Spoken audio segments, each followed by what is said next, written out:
Mucus कोशिका है। पहला जो था वो श्लेष्मा या म्यूकस कोशिका है, दूसरा जो था वो भित्तीय या अम्लजन कोशिका है, और तीसरा मुख या जैमोजन कोशिका है। ये तीन कोशिकाएं मिलके हमारे आमाशय के अंदर कुछ केमिकल का सिक्रेशन करता है, जिससे हम जठर रस के नाम से जानते हैं, जो कि हमारे आमाशय के अंदर भोजन को पचाने में मदद करता है। लेकिन इन तीनों सेल का काम जो है वो तीनों सेल का अलग अलग काम है। हम बताए थे कि श्लेष्मा जो होते हैं वो म्यूकस का निकालने का काम करता है, भित्तीय अम्लजन कोशिका जो होता है वो HCl निकालने का काम करता है, जबकि मुख्य कोशिका जो होता है वो पेप्सिनोजेन निकालने का काम करता है। हमारे आमाशय के अंदर ये तीनों सेल के अंदर से निकलने वाले केमिकल का क्या काम है, कैसे क्या होता है, हम आज उसके बारे में चर्चा करेंगे। तो यहाँ पे पहला सबसे पहले जो इसके अंदर हाइड्रोक्लोरिक अम्ल का मुख्य कार्य जो होता है वो देखो क्या है। बताया जाता है कि ये हाइड्रोक्लोरिक अम्ल जो होते हैं सबसे पहले ये हमारे बॉडी के अंदर सबसे कम pH 1.2 से लगभग इसके अप्रोक्स रखते हैं। बताया जाता है कि हाईली एसिडिक होते हैं, इतना खतरनाक एसिडिक कि हमारे पेट के एपिथेलियम लेयर को नष्ट करने का भी काम करता है। वो तो शुक्र है म्यूकस का उस लेयर का, म्यूकस के उस कोशिका का, कि इस HCl से हमारे आमाशय के अंदर होने वाले सभी घटनाओं को वहां पे रोकने का काम करता है। कैसे? तो देखो, बताया जाता है कि ये हाइड्रोक्लोरिक अम्ल जो होते हैं ये मुख्य रूप से इसका कार्य हमारे पेट के अंदर निकलने वाले जैमोजिन कोशिका से, किससे? कौन सी निकलता था? पेप्सिनोजेन। और ये पेप्सिनोजेन जो होता है वो निष्क्रिय होता है। निष्क्रिय का मतलब वो अभी काम का नहीं है, निष्क्रिय का मतलब वो अभी काम का नहीं है, ये अभी इनएक्टिव फॉर्म में, ये अभी किस फॉर्म में है? लेकिन जैसे ही इसके ऊपर बताया जाता है कि HCl काम करता है, कौन काम करता है? हमारा ये पेप्सिनोजेन अभी कौन सी अवस्था में है? इसके ऊपर कौन काम किया? इसका pH 1.2 से 1.8 है। कितना है? 1.2 से 1.8। तो ये HCl pH जिसका 1.2 से 1.8 होता है, कहते हैं कि इस जगह पे ये एक एंजाइम के तरह, कैटलिस्ट के तरह काम करता है और इस पेप्सिनोजेन को पेप्सिन में कन्वर्ट करता है, और ये पेप्सिन इस जगह पे सक्रिय है। क्या है? सक्रिय है। सक्रिय का मतलब काम करने वाला।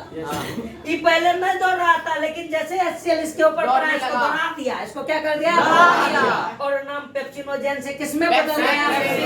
और साथ ही साथ कहते हैं कि उसके अंदर एक और चीज निकलता है जिसको हम निष्क्रिय डाइपेप्टाइड। ये निष्क्रिय डाइपेप्टाइड, यानी ये डाइपेप्टाइड अभी निष्क्रिय है, काम का नहीं है। फिर बताया जाता है कि ये चीज जो होता है स्वतः उत्प्रेरण, यानी खुद के कैटलिस्ट, खुद से ये काम क्रिया होने का काम करता है, और ये हमारे आमाशय के इस दीवार के अंदर वो पेप्सिनोजेन को किसमें? पेप्सिन में बदल दिया।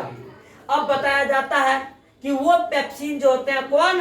वो पेप्सिन जो होते हैं, वो पेप्सिन क्या काम करता है? यहाँ पे देखो कि वो पेप्सिन का काम ये होता है कि उस पेप्सिनोजेन का, इस पेप्सिन काम क्या? ये पेप्सिन अब इस जगह पे हमारे भोजन के अंदर जो प्रोटीन होता है, हम जो खाना खाते हैं तो हमारे भोजन में क्या जाता है? प्रोटीन।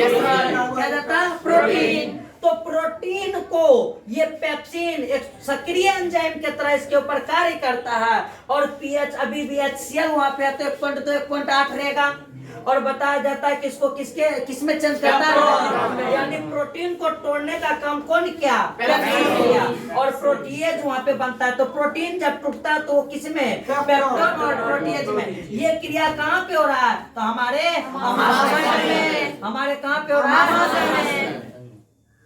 अब एक बात और सुन, HCl जो हम तुमको बोले थे, कल भी बताए थे, आज भी बता देते हैं कि हमारे आमाशय के दीवार में, हमारे आमाशय के इस दीवार में बताया जाता है कि इस जगह पे उबड़ा खबड़ा वाला स्ट्रक्चर था कि नहीं था? ये बताया जाता है कि इस पे 3 टाइप के सेल होते हैं, लेकिन सबसे पहला सेल जो होता है वो होता है कौन सा सेल? Mucus cell. जो क्या निकालने का काम करेगा? म्यूकस एल्कलाइन द्रव बोले थे। और इसके ऊपर वो जो द्रव होता है, वो जो द्रव होता है वो इस जगह पे इस तरह से अपना परत बना लेता है। क्या बना लेता है? और इसके ऊपर रहता है कौन चीज? तो बताया जाता है कि इसके ऊपर रहता है HCl अम्ल। क्या रहता है? और यहीं पे हमारा रहता है भोजन। हमारा कौन चीज रहेगा? भोजन में वो HCl मिल के अब बताया जाता है कि उसके ऊपर कार्य करता हूँ। यहीं से फिर पेप्सिनोजन निकलता तो उसको पेप्सिन में कन्वर्ट करता।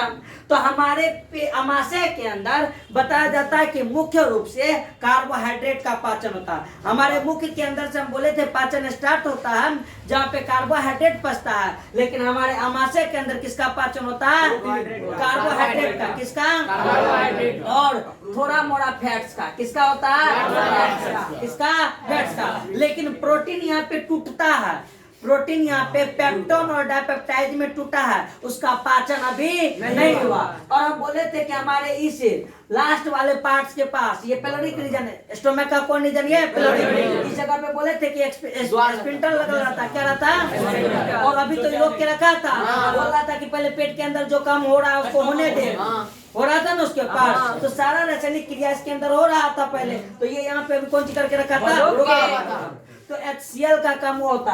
अब म्यूकस का जो हम तुमको लेयर बताएं, ये म्यूकस होता है कौन सी टाइप का? तो अल्कलीन क्षार द्रव। तो ये अम्ल वाला जो द्रव होता है वो क्षार वाला द्रव अंदर में जो है वो हमारे पेट का, तो वो वहां पे इन दोनों में अभिक्रिया करके अपने आप को बैलेंस करता है। और हमारे इस लेयर जो है एपिथेलियम का, जो पेट का लेयर, आमाशय का जो आंतरिक लेयर होता है, उसको हार्मफुल होने से बचाता है।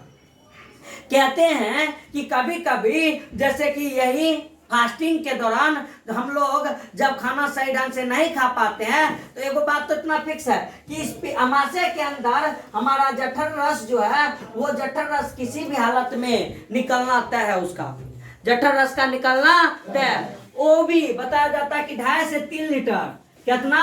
2.5 से 3 लीटर ये हमारे आमाशय के अंदर रोज निकलता है, चाहे तू खो कि नहीं खो। ये चीज नहीं देखता है कि आज खाया है तो आज हम निकलेंगे, इसका काम है निकलना, चाहे तू खाओ कि नहीं खाओ। तो HCl का ये जो एल्कलीन म्यूकस का जो लेयर है, तो ये म्यूकस के लेयर जब तक रहता तब तक HCl इस जगह पे हमारे आमाशय के आंतरिक वाला दीवार पे कार्य नहीं कर पाता, ई वाला दीवार पे कार्य नहीं करता। लेकिन जैसे ही ये म्यूकस का लेयर धीरे धीरे अभिक्रिया करके हट जाता है, तो कहते हैं कि ये HCl हमारे इस आमाशय के दीवार से अभिक्रिया करके उसको नष्ट करने का काम करते हैं। और बताया जाता है कि उससे हमारे इस आमाशय के दीवार में घाव हो जाता है, और उस घाव को हम एक नाम से जानते हैं। किस बीमारी के नाम से? तो अल्सर के नाम से। किसके नाम से? अल्सर। कौन सा बीमारी? अल्सर। ये हमारे पेट में होते हैं, और ज्यादा दिन तक जब हम नहीं खाते हैं, ज्यादा दिन तक जो फास्टिंग होने लगता है, तो ये टाइप का घाव, अल्सर जैसा बीमारी होना हमारे आमाशय के अंदर स्टार्ट हो जाता है। अब कभी कभी इसी चलते HCl हमारे पेट के अंदर निकलते रहता है। हम खाना नहीं खाते हैं तो हमारे पेट के अंदर गैस का बनना स्टार्ट हो जाता है। हमारा अगर क्रियाकलाप, दैनिक क्रियाकलाप सही नहीं है, तो पेट के अंदर भी गैस बनने की क्रिया होती है, जिसके चलते हम कोई एल्कलीन हाइड्रोक्साइड वाला क्षार यूज करते हैं, जिसके कारण हमारा वो गैस जो था पेट से खत्म होने का काम करता है। जैसे इनो, डाइजिन, ये वो फलना चिलना जो दवाई सब हम यूज करते हैं, वो ऐसा कुछ होता है। अब आगे इसके अंदर लिखा हुआ है, सिर्फ HCl का काम वही नहीं होता है। जैसे ही HCl को पूछते हैं कि और तेरा काम क्या है, तो HCl बताता है कि हम एक जीवाणुनाशक के तौर पे भी उस आमाशय के अंदर कार्य करते हैं। हम पूछे कैसे करते हैं बता, तो बोला तू सब जानता है कि HCl का pH जो 1.2 से 1.8 तक है, और इतना कम pH पे वो जीवाणु जो होते हैं वो कार्य नहीं कर पाता है। वो जीवाणु जो होते हैं उस pH पे अक्रियाशील हो जाते हैं, क्रिया करने लायक नहीं होते हैं, और ज्यादा pH बढ़ा रहता है तो उसके अंदर जीवाणु नष्ट भी हो जाते हैं। और इस प्रकार से बताया जाता है कि एक HCl जीवाणुनाशक के तरह भी कार्य करता है, और भोजन के अंदर उपस्थित बैक्टीरिया को क्या कर देता है? नष्ट कर देता है। साथ ही साथ मनुष्य के आमाशय में प्रतिदिन लगभग कितना लीटर? 3 लीटर ये जठर रस का सिक्रेशन भी होता है। यानी HCl नहीं, जठर रस का मतलब तीनों यानी म्यूकस, तीनों म्यूकस, म्यूकस से वही श्लेष्मा निकलता है उसको, उसके बाद म्यूकस के भित्ति से श्लेष्मा निकलता है, श्लेष्मा द्रव होता है, उसके बाद HCl निकलता, उसके बाद पेप्सिनोजेन, ये तीनों द्रव मिलके कितना लीटर भर दिन में, और इसी को बोलते हैं जठर रस। इसी को क्या बोलते हैं?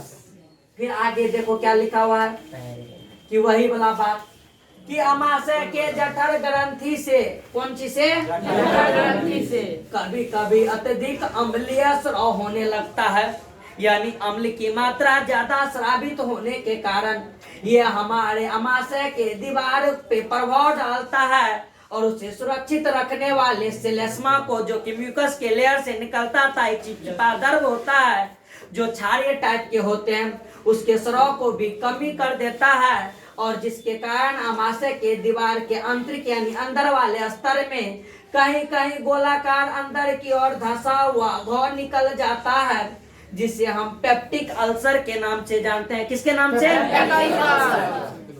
और लंबे समय तक बिना खाए पिए रहने वाले व्यक्ति तथा अत्यधिक उपवास रखने वाली हमारी औरतें ये पेप्टिक अल्सर के शिकार हो जाते हैं, और उसके अंदर ये बीमारी उसके लाइफ को बहुत ज्यादा ही तबाह करता है। पेट के अंदर जलन हम रखते कौन सी के लिए? उपवास, पति पत्नी के लिए।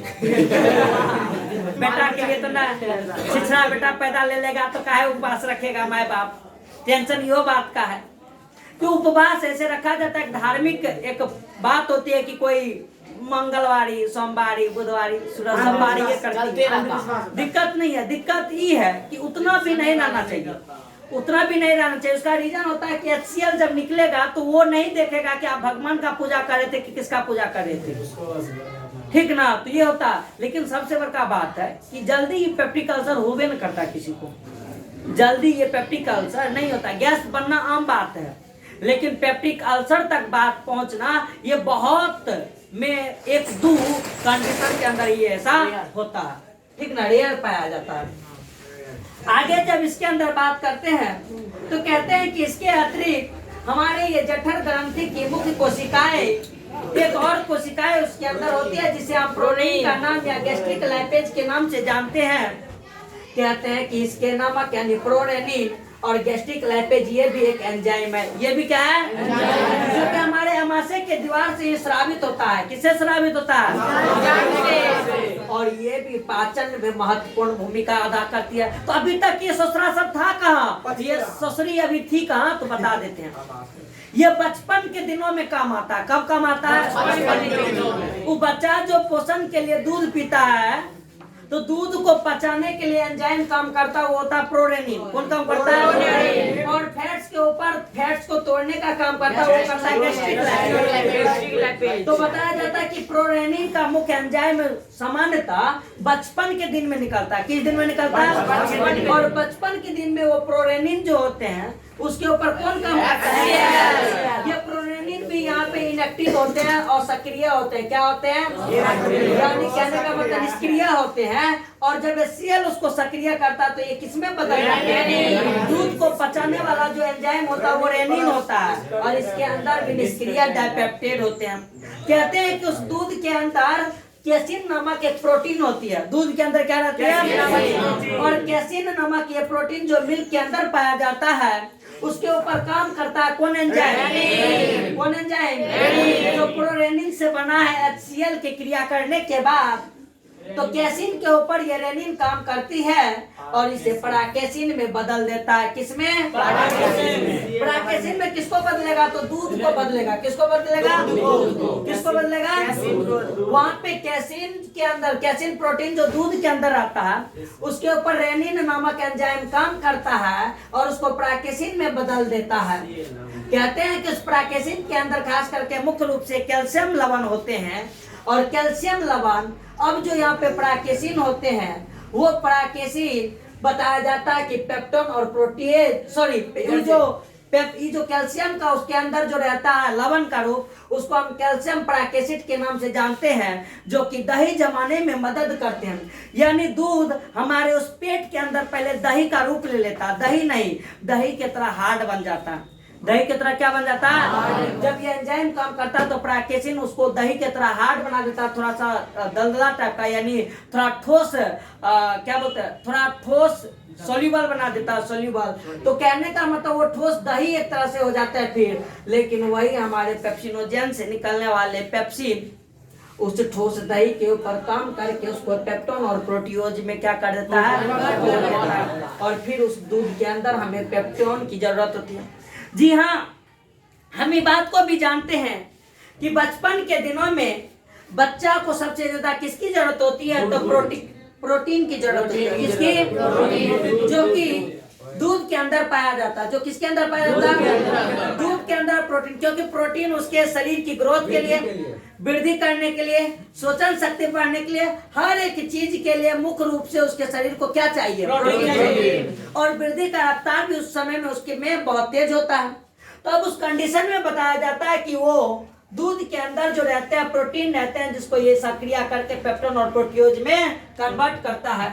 फिर आगे लिखा जाता है कि अमाशय के द्वारा स्रावित गैस्ट्रिक लाइपेज जो होते हैं वो आंशिक रूप से वसा का क्या करता है? यानी पूर्ण रूप से वसा का पाचन हमारे अमाशय के अंदर नहीं होता, आंशिक रूप से होता है। कुछ लाइपेज उसके ऊपर काम करके उसके अंदर अमाशय के अंदर जो वसा रहता है ये उसके ऊपर ये गैस्ट्रिक लाइपेज काम करके पचाने का कार्य करता है तथा वसा को वसा अम्ल में तथा ग्लिसरॉल में परिवर्तित करता है। यानी इसका कहने का मतलब ये हुआ ये कि पहले हमारे पेट के अंदर वसा था और इसके ऊपर कौन काम किया? तो लाइपेज काम किया। कौन काम किया? लाइपेज इसके ऊपर काम किया और इसको वसा अम्ल, किसमें? वसा अम्ल और ग्लिसरॉल में, वसा अम्ल और ग्लिसरॉल में कन्वर्ट करने का काम किया। कौन किया? लाइपेज किया। कौन किया? फैट्स के ऊपर, वसा के ऊपर कौन काम किया? लाइपेज किया। वसा अम्ल तथा ग्लिसरॉल में उसको क्या कर दिया? और बोला गया कि अमाशय में भोजन जो होते हैं वो किसके रूप में अब जाना जाएगा? हमारे मुख के अंदर किसके रूप में जाना जाता है? किसके रूप में? हमारे मुख के अंदर, अमाशय के अंदर। हम मुख के अंदर बोले थे, चबा के जो भोजन को अंदर लेते तो कौन सा भोजन था? इसमें। अब वो पेट के अंदर जो उसके ऊपर कार्य हुआ तो क्या हुआ? कायम हुआ। और कायम में क्या हो जाता है? वो जिसके स्वरूप गाढ़े लई बन जाते हैं, यानी ठोस पदार्थ। अब कौन सी बन गया? लई बन गया। और इस तरह से कायम जो होते हैं पेलोरिक छिद्र के द्वारा छोटी आंत में जाता है। यानी पेलोरिक छिद्र को अब पता चल जाता है कि वो लबलबा दलदली लई बन चुका है। अब परमिशन दो, कौन? पेलोरिक छिद्र, और ये आगे बढ़ने का काम करेगा। तो उसके बाद कहाँ जाएगा? छोटी आंत। कहाँ जाएगा? छोटी आंत में, जिसको हम